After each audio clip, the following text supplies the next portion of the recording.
They beat an old rancher in front of his son. The boy came back with 400 Apache warriors. Cassidy Flynn's hands were shaking, but not from the cold. The blood on his shirt wasn't his. The house behind him stood with its door hanging off the hinges. And inside his father lay on the floor, breathing in short, painful gasps. 3 hours ago, everything had been normal. 3 hours ago, he'd been fixing the fence near the creek. Then the riders came, 7 of them. They didn't ask twice. When Gideon Flynn said no, they made sure he understood what no meant in their world. But what they didn't know, what they couldn't possibly know, was that some debts run deeper than blood. And Cassidy was about to collect one. 2 days earlier, Gideon had been standing at the edge of their property, watching the horizon like he always did when something felt wrong. Cassidy had learned to read his father's silences. The old man didn't talk much, but his body spoke volumes. The way he held his shoulders, the slight tightening around his eyes, the way his jaws set when he was thinking about the past. Gideon had been a rancher for 40 years, raising cattle on land that stretched from the cottonwoods to the red hills. Simple work, honest work. But lately, men had been coming around, men in clean clothes with dirty intentions. They wanted the land. They said the territory was changing, that small ranchers like Gideon needed to sell before they lost everything. Anyway, Gideon told them the same thing every time. This land wasn't for sale. Not to them, not to anyone. Cassidy had been 16 when he first understood that his father wasn't like other men. Most ranchers kept their distance from the Apache tribes that moved through the territory. They traded sometimes, kept an uneasy peace, but never trust, never friendship. Gideon was different. Once a year, sometimes twice, riders would come to the ranch, not cowboys, Apache warriors. They would sit with Gideon for hours, sharing food, speaking in low voices. Cassidy never understood the words, but he understood the respect. These men looked at his father, the way people looked at legends. When the riders came that morning, Cassidy had been working near the creek, close enough to hear the horses, but too far to do anything. He heard his father's voice, steady and firm, heard the other voices, hard and mocking. Then he heard the first impact. The sound of bone meeting wood, his father's grunt. Cassidy started running, but by the time he reached the house, there were too many of them. A man with a scar across his cheek grabbed Cassidy by the collar and threw him to the ground. Another one laughed. The leader, a man with cold eyes and a carefully trimmed beard, stood over Gideon, who was on his knees, blood running from his mouth. The man spoke slowly, like he was explaining something to a child. Gideon had 1 week to reconsider, 1 week to sign the papers. If he didn't, they'd come back and finish what they started. Then they rode away, leaving Cassidy kneeling beside his father in the dirt. Gideon's breathing was shallow now. His ribs were broken, maybe worse. Cassidy had gotten him inside onto the floor near the fireplace, but he didn't know what else to do. His father's eyes found his, and for the first time in Cassidy's life, he saw something that terrified him. Not pain, not fear, resignation. Gideon thought this was the end, but Cassidy remembered the Apache warriors. He remembered the way they looked at his father, and he remembered something Gideon had told him once years ago, after too much whiskey by the fire. A story about a boy caught in a flash flood.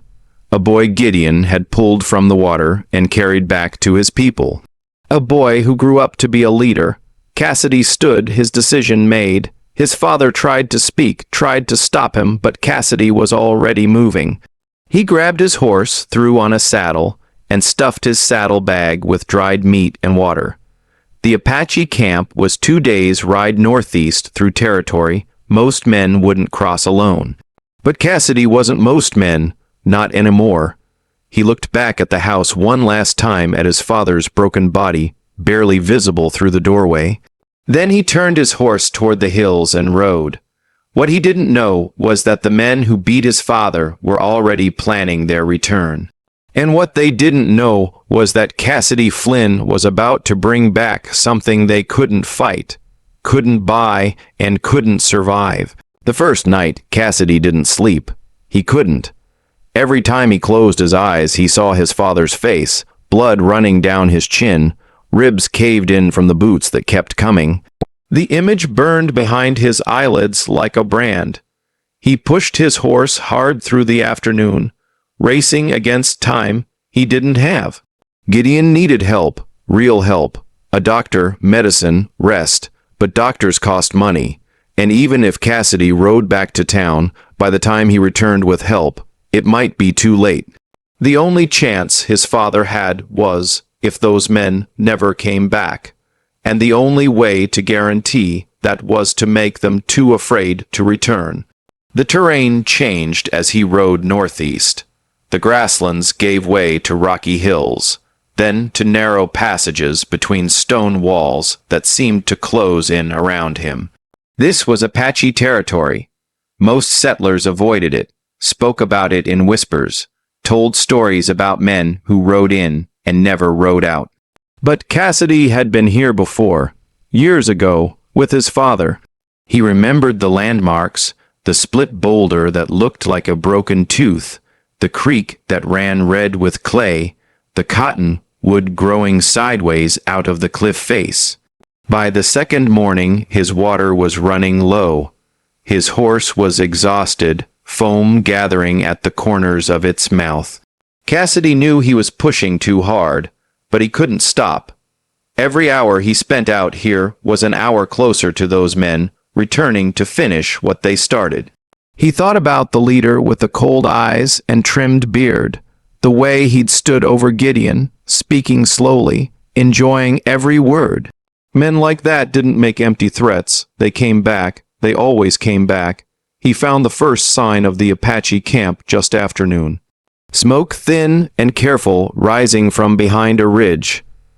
Then tracks fresh leading toward the eastern hills. Cassid's heart hammered in his chest. He was close, but being close to an Apache camp, uninvited, was a good way to end up with an arrow in your back.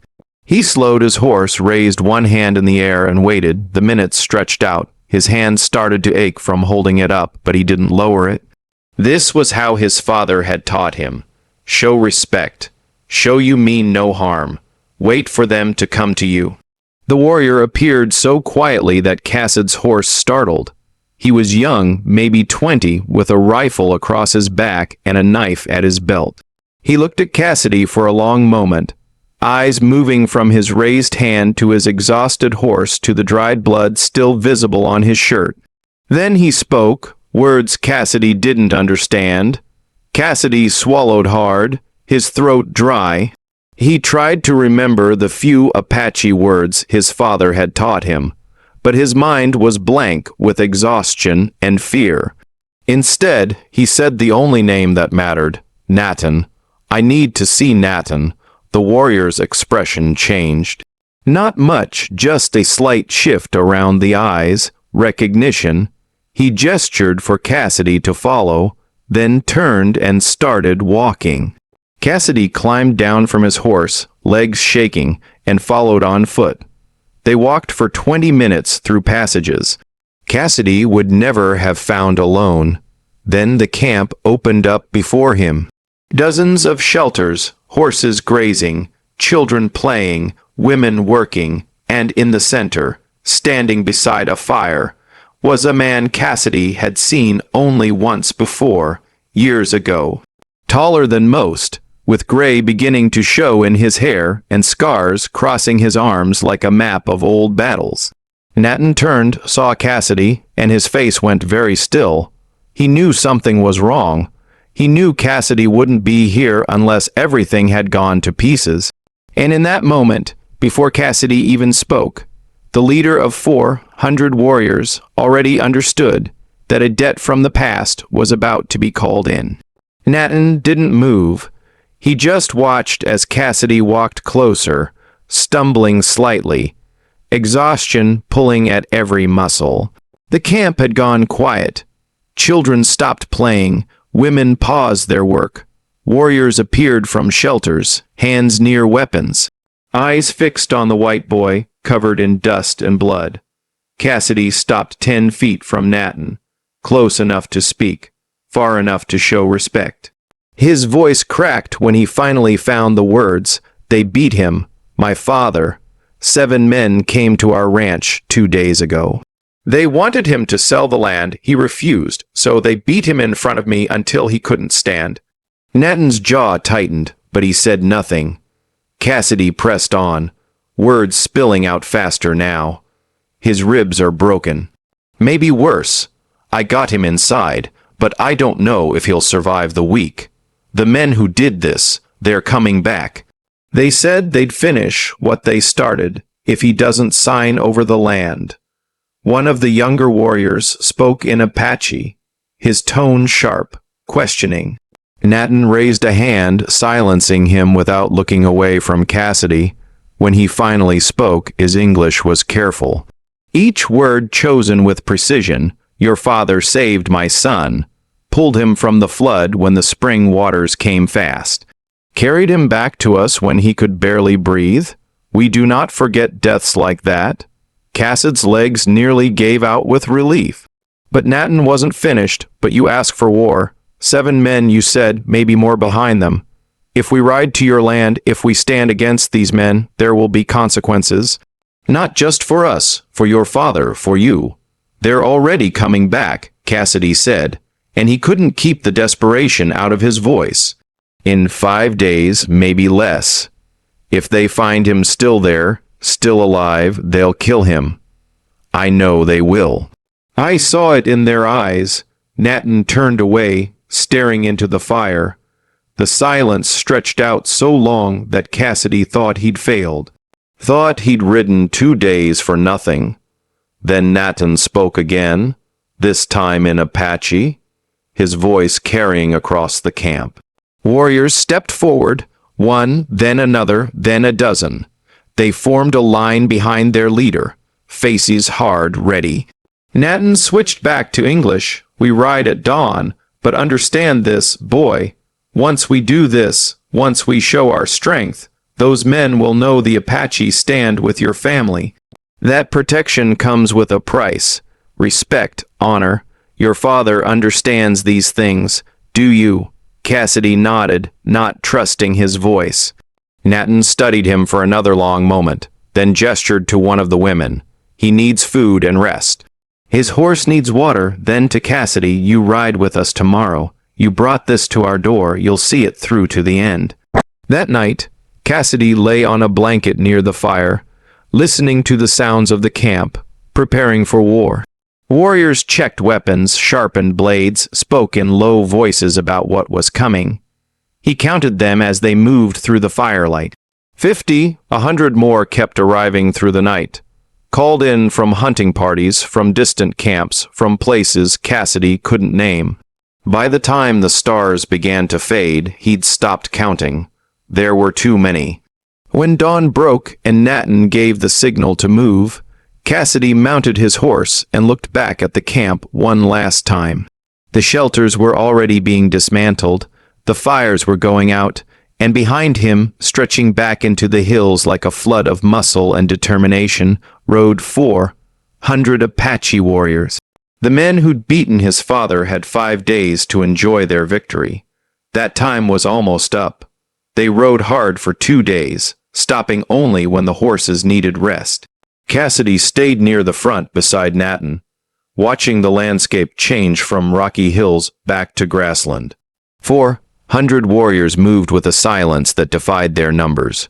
No shouting, no war cries, just the steady thunder of hooves and the occasional hand signal from Nathan directing the formation. Cassidy had expected chaos, but this was disciplined, strategic. These men had fought together before, and it showed in every movement. On the second night, they camped within sight of the Flynn ranch. Cassidy could see the outline of the house against the darkening sky. The broken door, still hanging at an angle. His chest tightened. Was his father still alive in there, still breathing? He started to move toward the house, but Nathan's hand caught his shoulder. "Not yet. We wait until morning. Your father has survived this long. A few more hours won't change that.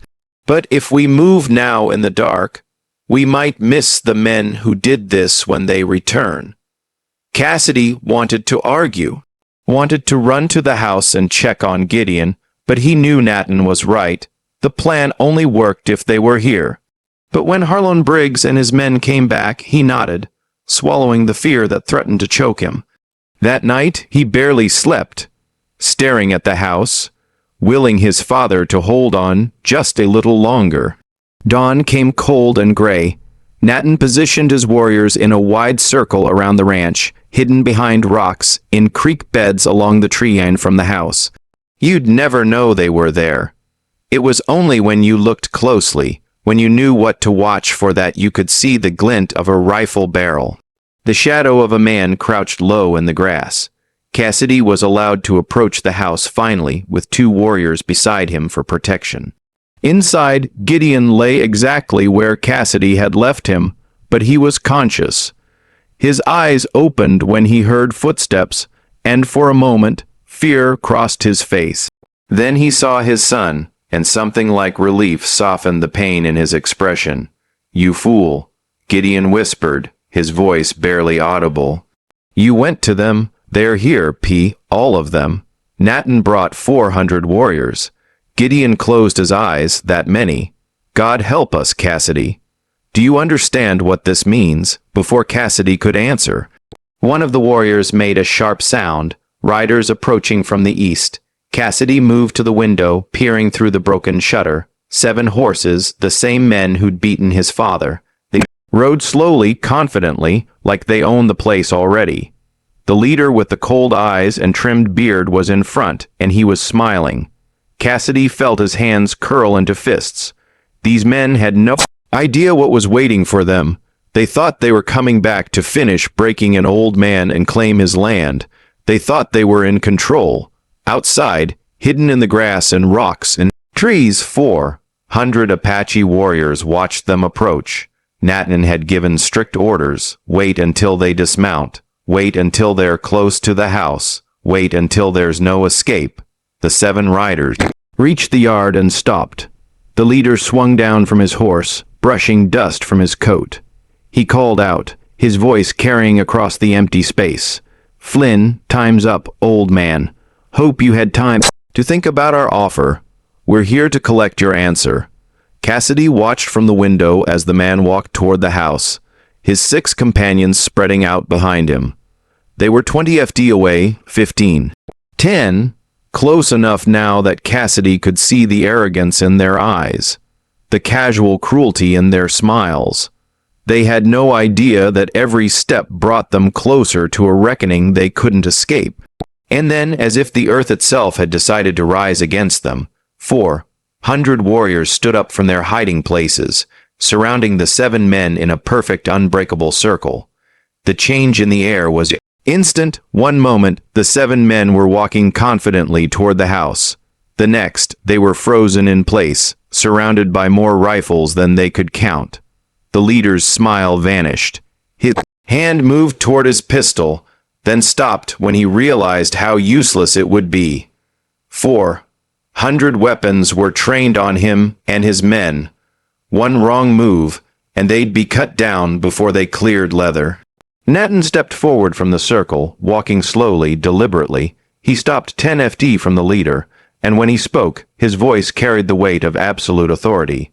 "You beat an old man. You threatened to kill him if he didn't give you his land. You thought he was alone. You thought he was weak." The leader's eyes darted around, calculating odds that didn't exist. His face had gone pale.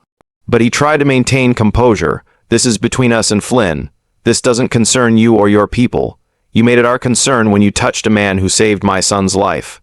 Nathan's hand moved to the knife at his belt. "A debt like that is sacred. You wouldn't understand that. Men like you don't understand honor." One of the other riders, the one with the scar across his cheek, made a sudden movement toward his rifle.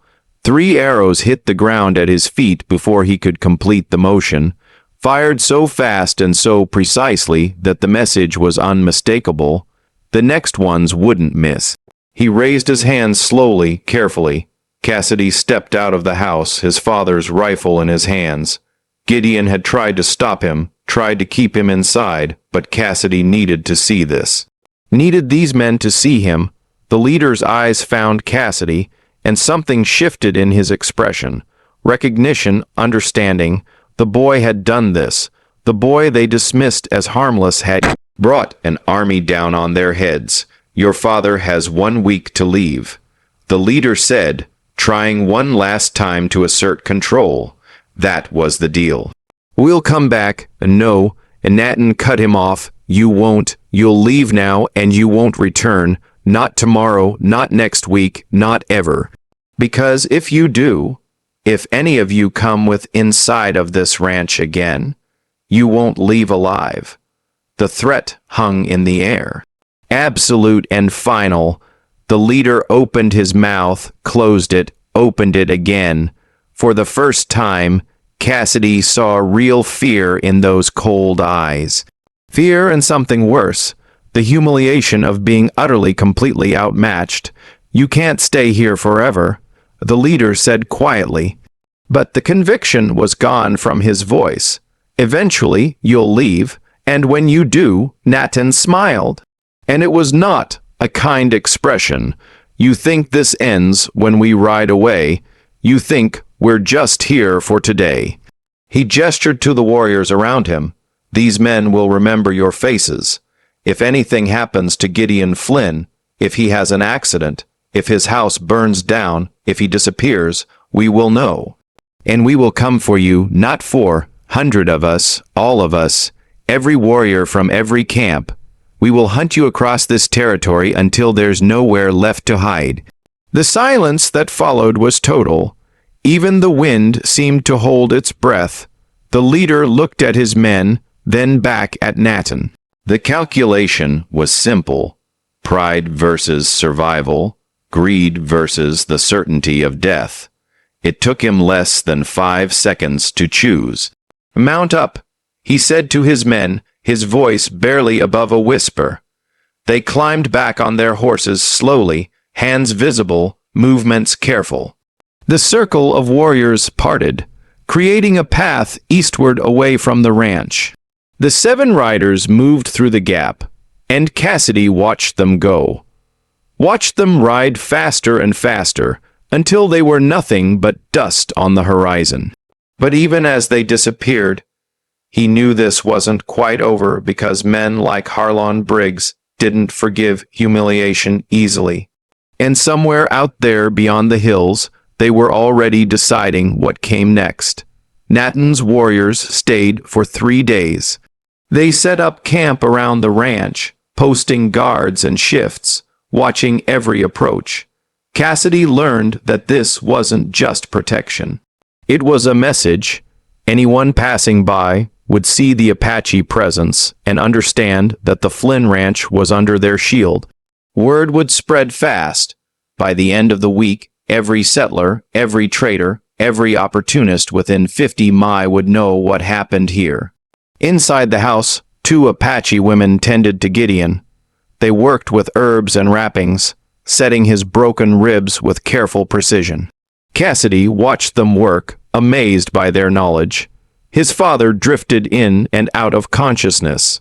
But each time he woke, he seemed a little stronger. On the 2nd day, he managed to sit up.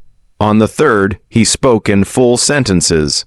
You took a hell of a risk, Gideon said to Cassidy that evening, his voice still rough with pain, riding alone to their camp.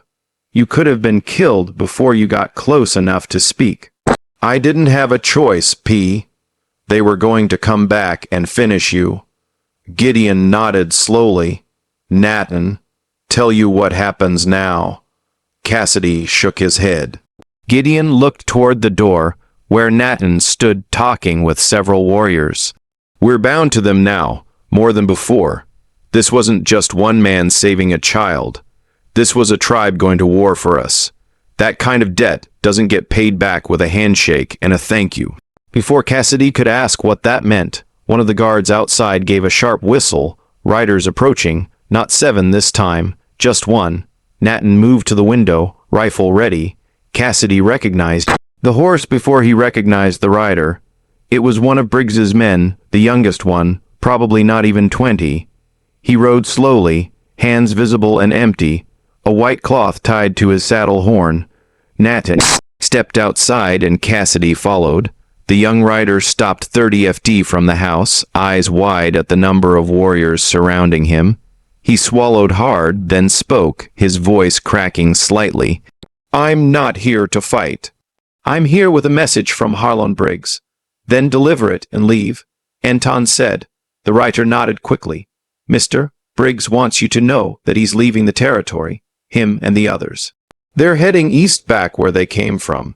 He said to tell you that he understands the arrangement and that the Flynn ranch will be left alone."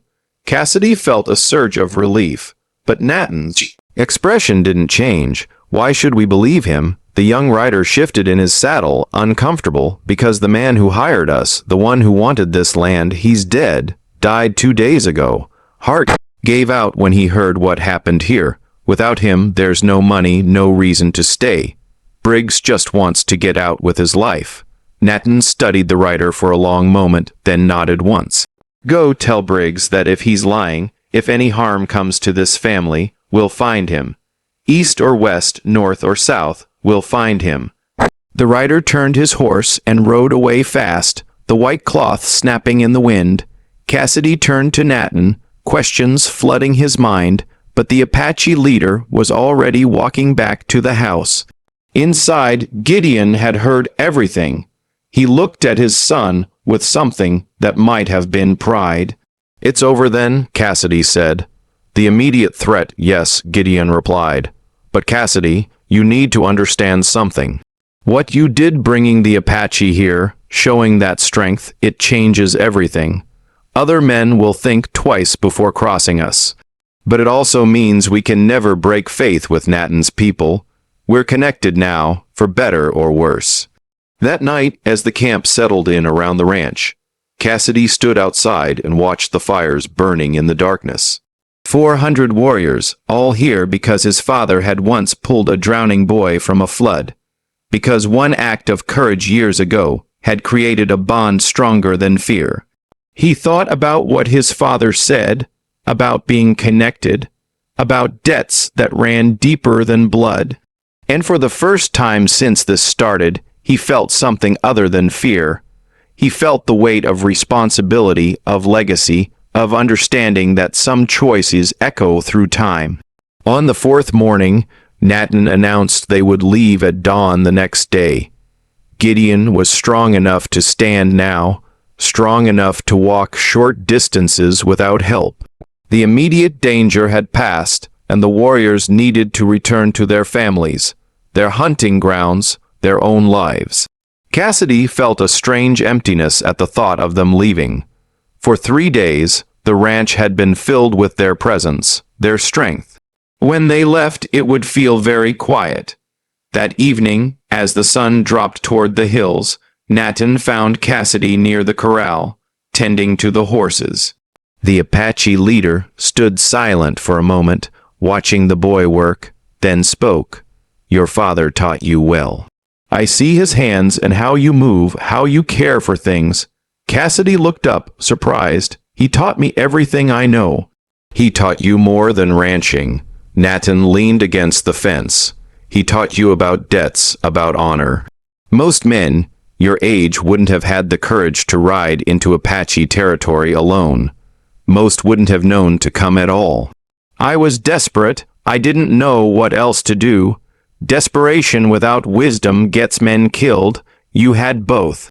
Nathan paused, choosing his words carefully. "The man who died, the one who wanted this land. Do you know why he wanted it so badly?" Cassidy shook his head. Nathan gestured toward the eastern hills, where the creek ran down from the high ground. "Water, in 3 years, maybe 5. The territories will need water more than gold.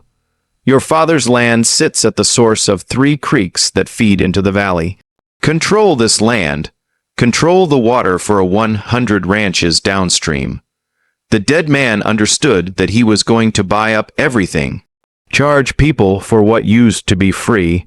Cassidy felt something cold settle in his chest, so it wasn't just about our ranch. It was never just about your ranch. You were the first. There would have been others. But now, because of what happened here, because those men ran instead of fought, the plan is finished. The dead man's partners will find easier prey elsewhere. How do you know all this? Nathan smiled faintly. We watch, we listen. White men think we don't understand their schemes, their plans. They talk freely around us like we're stones or trees. They forget we have ears. They forget we pay attention. The two stood in silence for a while, watching the horses move lazily in the last light. Then Nathan straightened, his tone shifting to something more formal. When we leave tomorrow, you'll be alone again. No 400 warriors watching your back. Some men might see that as weakness, as an opportunity, but you won't be alone. Not really. What happened here will be remembered. Stories will spread, and in those stories people will learn that the Flynn family has friends who ride when called. That protection doesn't end just because we're not visible. Cassidy wanted to say thank you, wanted to express the gratitude that filled his chest, but the words felt too small for what he owed.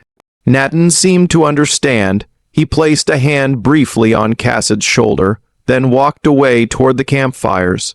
Inside the house, Gideon sat by the window, watching the exchange. When Cassidy came in, his father gestured for him to sit. What did he tell you? Cassidy repeated the conversation, the revelation about the water, about the larger plan. Gideon nodded slowly, unsurprised. I suspected something like that. Land this good, this well-watered. Men have killed for less. He looked at his son, his eyes serious. Cassidy, what you did saved more than just me. You saved this ranch, this legacy, but you also took on a responsibility. The Apache helped us because of an old debt, but now there's a new one between you and them, between us and Nathan's people. Do you understand what that means? Cassidy thought about it, about the weight of what his father was saying. It means we honor them. We stand with them if they need us. More than that, it means we become the kind of men worthy of that trust. Gideon reached out and gripped his son's hand. You became that kind of man when you rode into their territory alone. Now you have to stay that kind of man every day for the rest of your life. Outside, the campfires burned lower as the warriors settled in for their last night at the Flynn ranch. Tomorrow, they would ride back to their own lands, back to their own lives. But something fundamental had changed here, something that couldn't be undone. A boy had faced impossible odds and won. And in winning, he'd learned that some victories come with a price. The price of becoming someone worthy of the help you received. Dawn came with the sound of horses being saddled and camp being broken.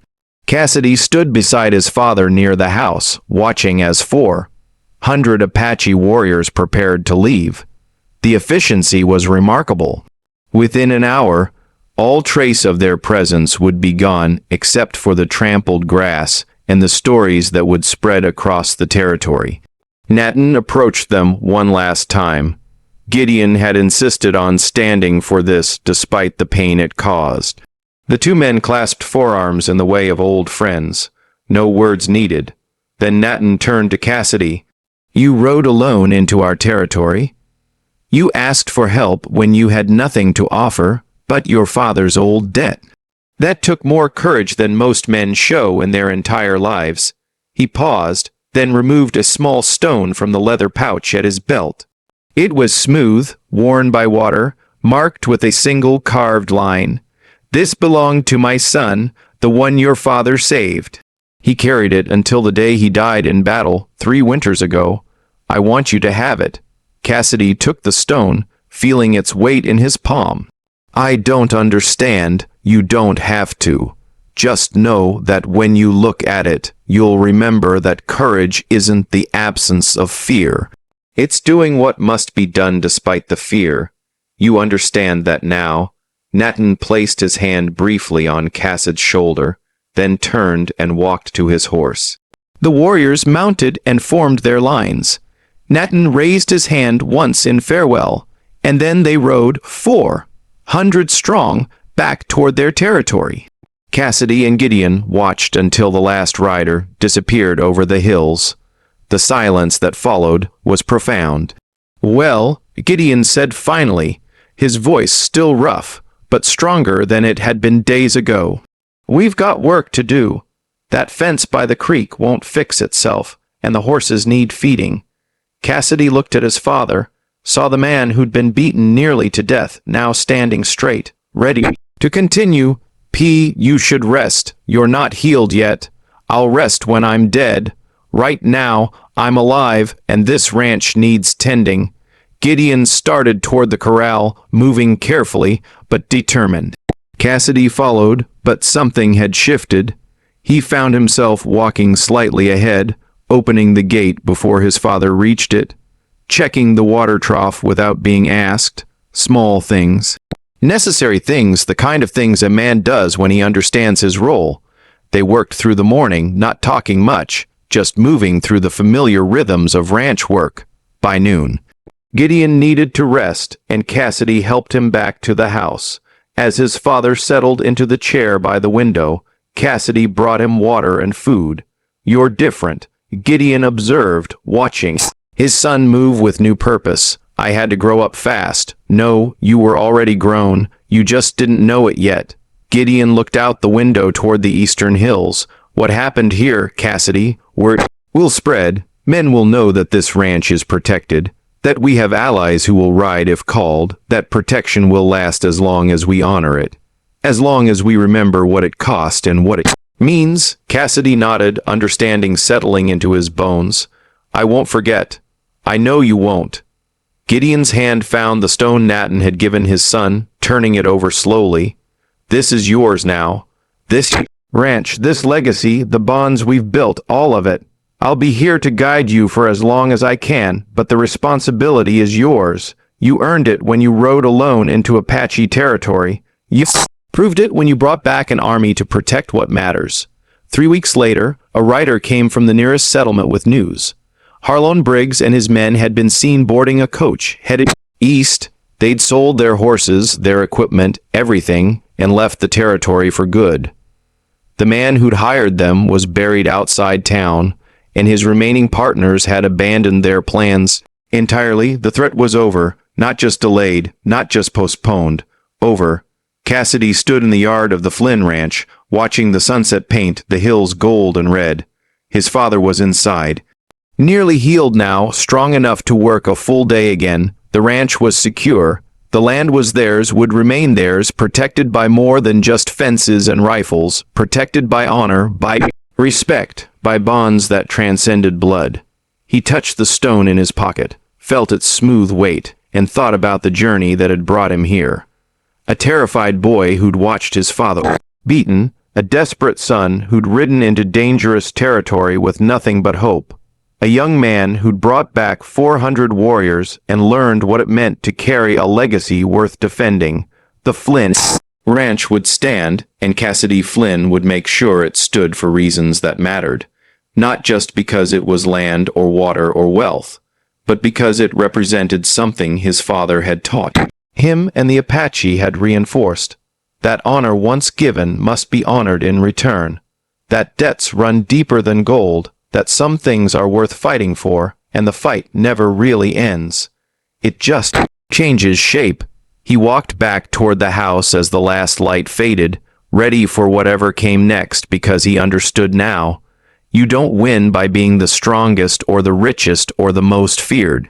You win by being the kind of man who keeps his word, honors his debts, and stands firm when others would run.